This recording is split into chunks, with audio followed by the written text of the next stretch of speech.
তো আমি আইন মানি আন্দোলন কৰি আছো। আমি আইন উলংঘা কৰিবলৈ হলে অসম কিন্তু অশান্ত হৈ যাব। আমি তিনসুকিয়াকে আন্দোলন, তাৰপিছত ডিব্ৰুগড়, তাৰপিছত সারা আসাম মে আন্দোলন হয়। আজি বেলেগ কোনোবা এটা জনগোষ্ঠীয়ে 250 টকা পইচা পৰিয়াল চলাব পাৰিব? চৰকাৰৰ কোনোবা কৰ্মচাৰীয়ে 250 টকা দিনত পইচা লৈ চাকৰি কৰিবলৈ যাব পাৰিব? তো আমাক কিয় বাধ্য কৰি থকা হৈছে?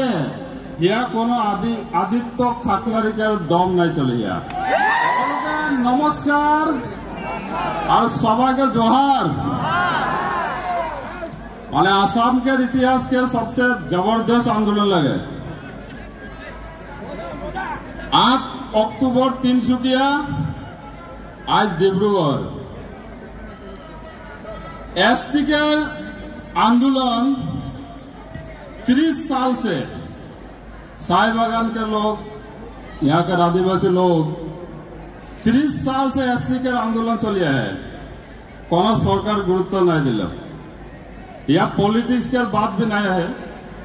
कांग्रेस भी कोनो नहीं कर लो और आज बीजेपी भी कोनो नहीं करे। ये आंदोलन हमारे जनजाति के आंदोलन, ये आंदोलन हमारे अधिकार लगे, न्याय्य प्राप्य लगे। यह कोनो आदित्य खाकलारिकार दम नहीं चले। कोनो आदित्य खाकलारिकार डिक्टेशन में ये आंदोलन नहीं चले और कोनो आदित्य खाकलारिकार एनओसी भी नहीं लगे।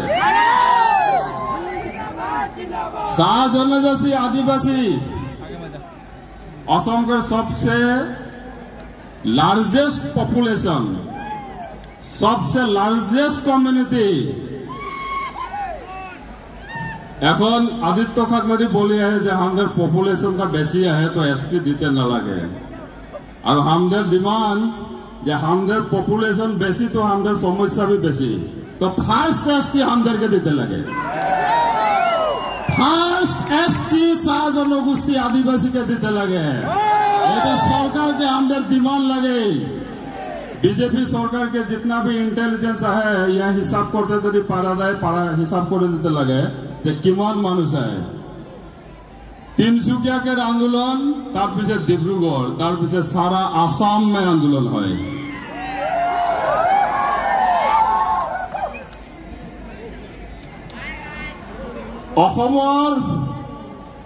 आमार जितु इतिहास एतो सकलोए जाने। আজি কোনোবাই কৈ আছে আমি এডভান্স ক্লাছক বোলে এসটি দিব নালাগে। 250 টকা মজুৰি পোৱা জাতিটো এডভান্স ক্লাছ আৰু আইএএস এসিএস ভৰ্তি থকা জাতিটো বেকৱাৰ্ড ক্লাছ। এইটো কোনটো মিডিয়া, কোনটো সেন্সাস ৰিপৰ্ট আৰু কোনটো ইকনমিক সেন্সাসৰ ৰিপৰ্টত আছে? মই আদিত্য খাকলারিক আজি ডাইরেক্ট সুধিছো যে আমি যদি এডভান্স ক্লাস, আপোনালোক কেনেকে বেকওয়ার্ড ক্লাস হল? ভারতীয় সংবিধানের 342 ইন্ডিয়ান কনস্টিটিউশনত ক্লিয়ারলি উল্লেখ আছে জনজাতিকৰণৰ কথা। ভাৰতীয় সংবিধানত প্ৰাবধান আছে জনজাতিকৰণৰ। অসমৰ 6টা জনগোষ্ঠী, এই 6টা জনগোষ্ঠীক আসাম এসেম্বলি রিজলিউশন হয়েছে যে জনজাতিকরণের মর্যাদা দিব লাগে। এই 6টা জনগোষ্ঠী রেজিস্টার জেনারেল অফ ইন্ডিয়ায় এপ্রুভেল দিছে যে জনজাতিকরণ করিব লাগে। আজি বিজেপি সরকারে কয় যে বলে 2টা জনজাতি আগবাড়ি আছে, বাকি 4টা পিছ পড়ি আছে। তো রাজ্য সভা 2019 কি কারণে 6টা জনগোষ্ঠীর জনজাতিকরণের বিল ইন্ট্রোডিউস হয়েছিল? কি পলিটিক্সের কারণে 6টা জনগোষ্ঠীর বিল ইন্ট্রোডিউস হয়েছিল? আজি কোনোবাই ধমকি দিলে আপোনালোকে 2টা জনগোষ্ঠী আগবাড়ি আছে বুলি কব, কোনোবাই ধমকি দিলে আপোনালোকে 3টা জনগোষ্ঠী আগবাড়ি আছে বুলি কব। তো এই যেটো আপোনালোকৰ কথা তাৰ কাৰণে সাহস পাইছে কোনোবা আদিত্য খাকলাৰিয়ে যি প্ৰেছ মিট কৰি কয় যে 6টা জনগোষ্ঠীক জনজাতিকৰণ কৰিব নালাগে। তো এই ধরনের বক্তব্য দিয়া ব্যক্তি সরকারে শীঘ্রে আইনি ব্যবস্থা গ্রহণ করো। এই যেটো আন্দোলন, এই যিটো আজি ক্ষোভ, এই ক্ষোভ এইটো কাৰণেই যে এটা জনগোষ্ঠীৰ জনসংখ্যা বেছি হলে সেইটো জনগোষ্ঠীৰ জনজাতিকৰণ হ'ব নোৱাৰিব, আৰু কাৰোবাৰ জনসংখ্যা কম হলে জনজাতিকৰণ হ'ব। এইটো কেনেকুৱা জাষ্টিস হয়? যাৰ জনসংখ্যা বেছি তাৰ বেছি সমস্যা থাকিব, তো বেছি সমস্যা থকা জাতিটোক প্ৰথম জনজাতিকৰণ কৰিব লাগিব। যাৰ জনসংখ্যা কম তেওঁলোকৰ সমস্যাও কম, তো তেওঁলোকক লাহে লাহে জনজাতিকৰণ কৰি থাকিব।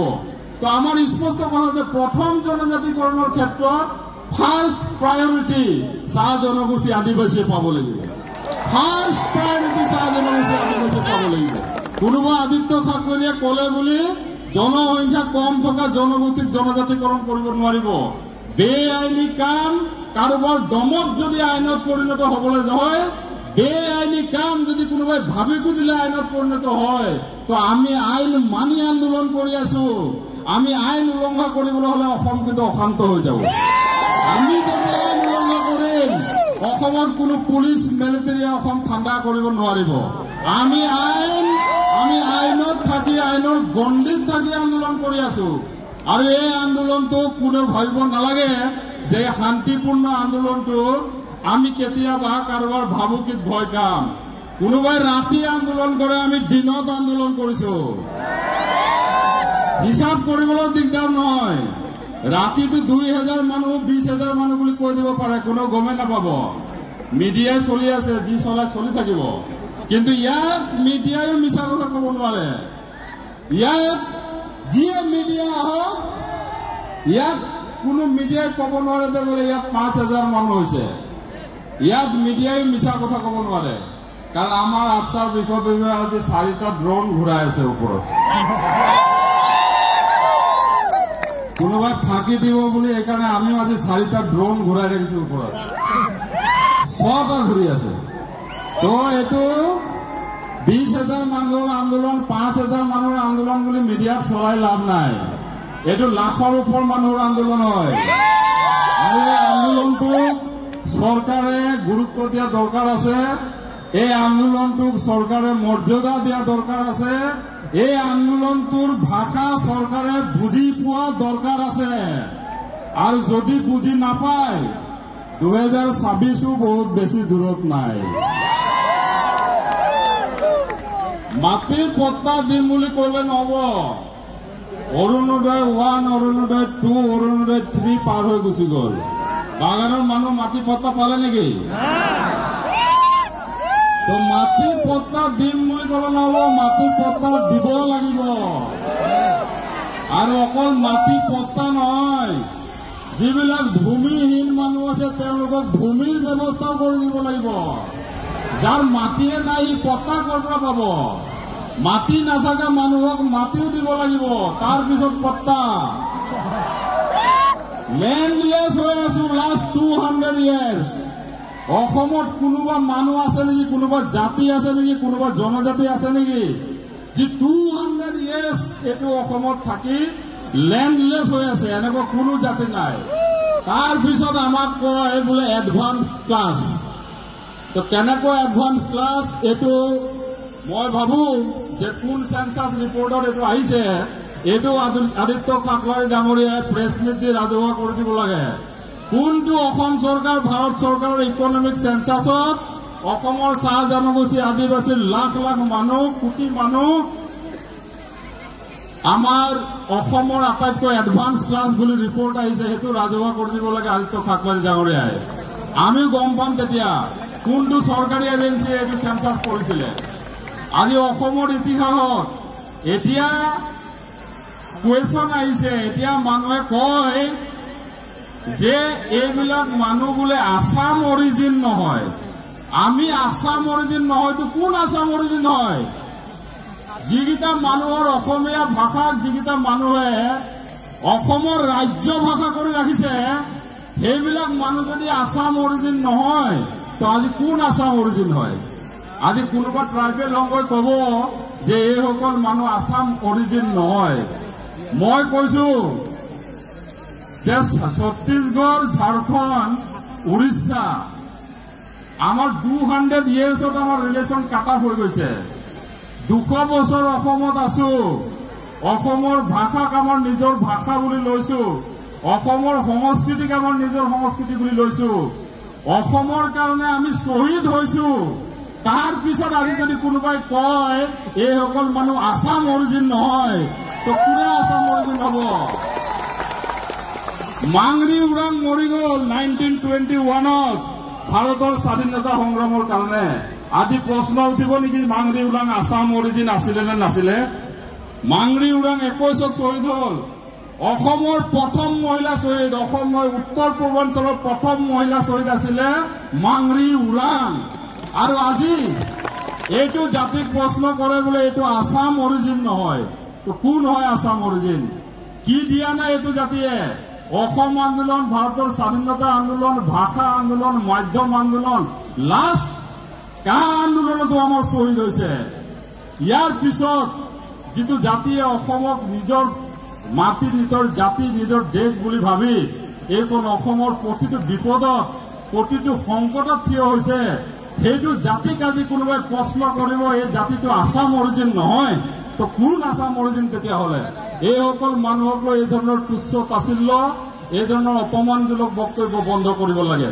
আৰু মই কওঁ, অসমত এটা সময়ত এটা ৰিপৰ্ট গ'ল যে 36টা জাতিক জনজাতিকৰণৰ মৰ্যাদা দিব লাগে।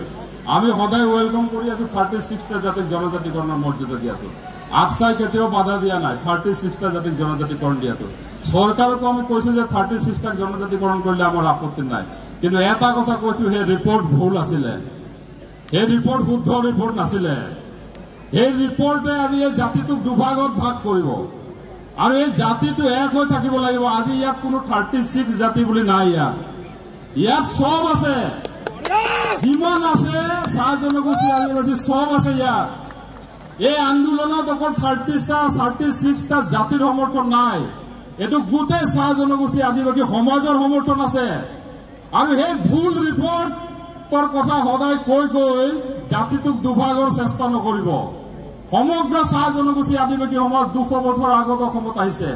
আজি আমাৰ ৰিপৰ্ট লৈ ছত্তীশগড়, ঝাৰখণ্ড, উৰিষ্যাৰ পৰা আৰু বেলেগ জাতিবিলাকৰ ৰিপৰ্ট কোন ৰাজ্যৰ পৰা লোৱা হৈছে?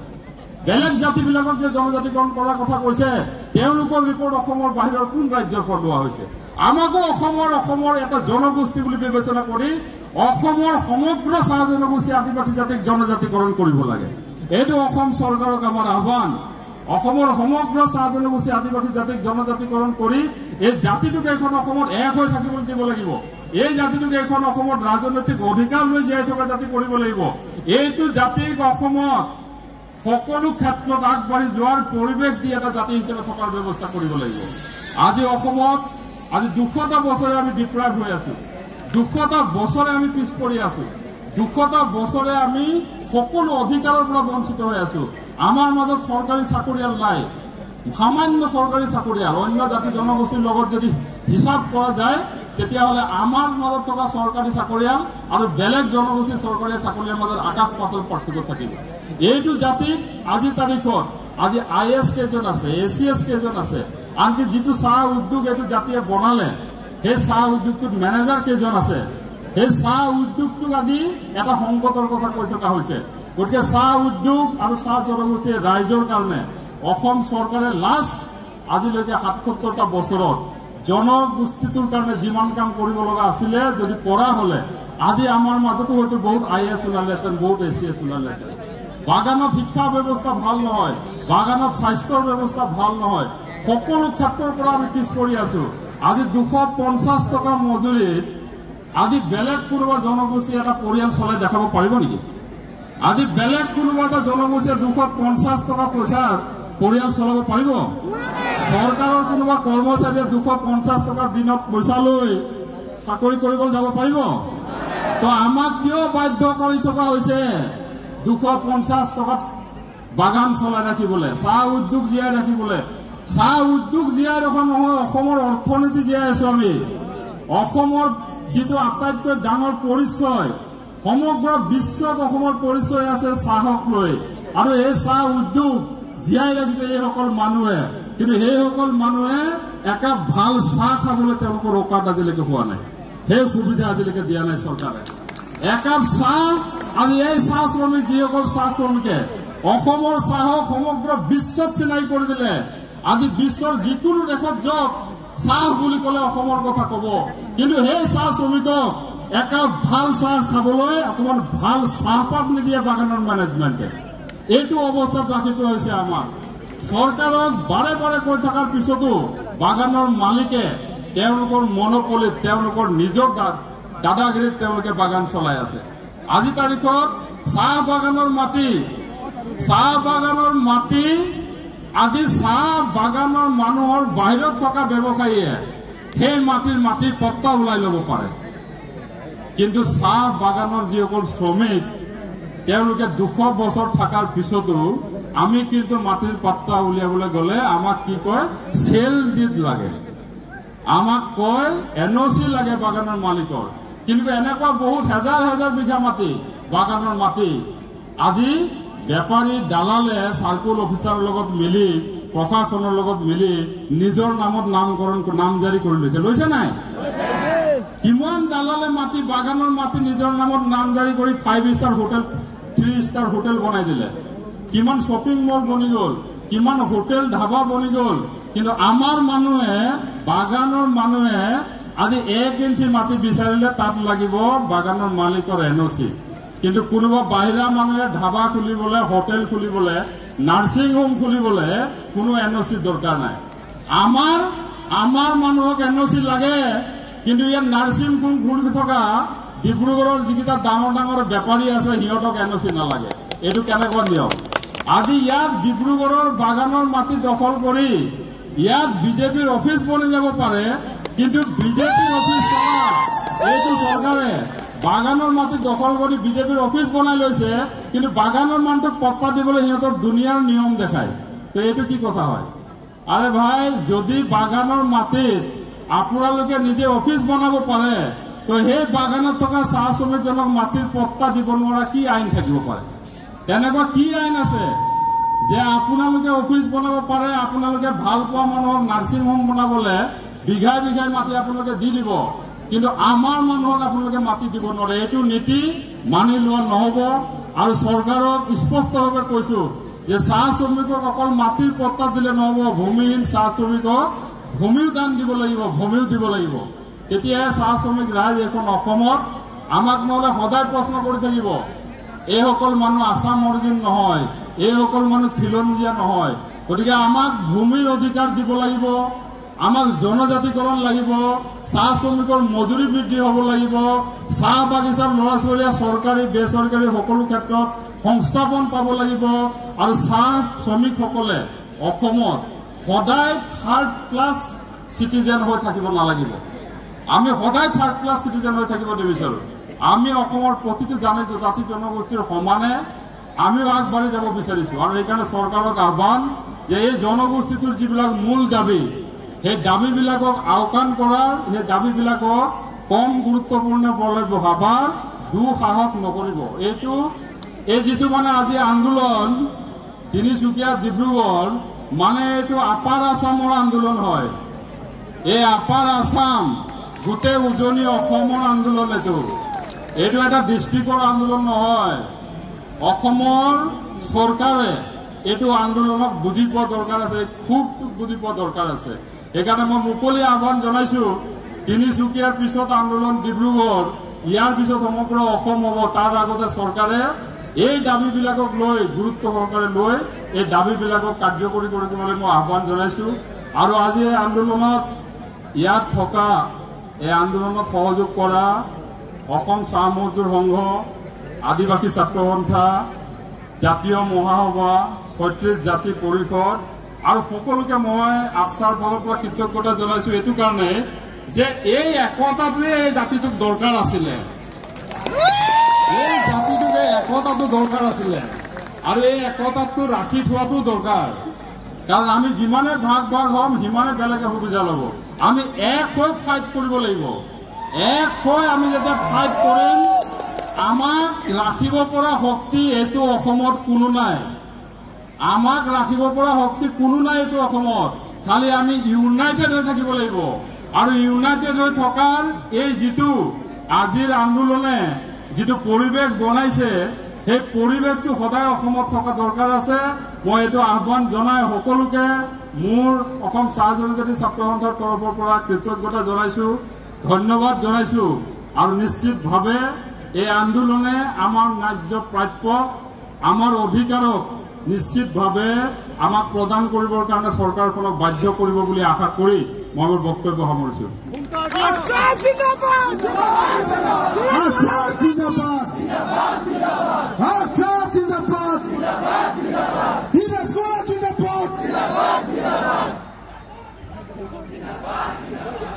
अध्यक्ष हमने बहुत बहुत धन्यवाद ज्ञापन करो थे। बाद निश्चय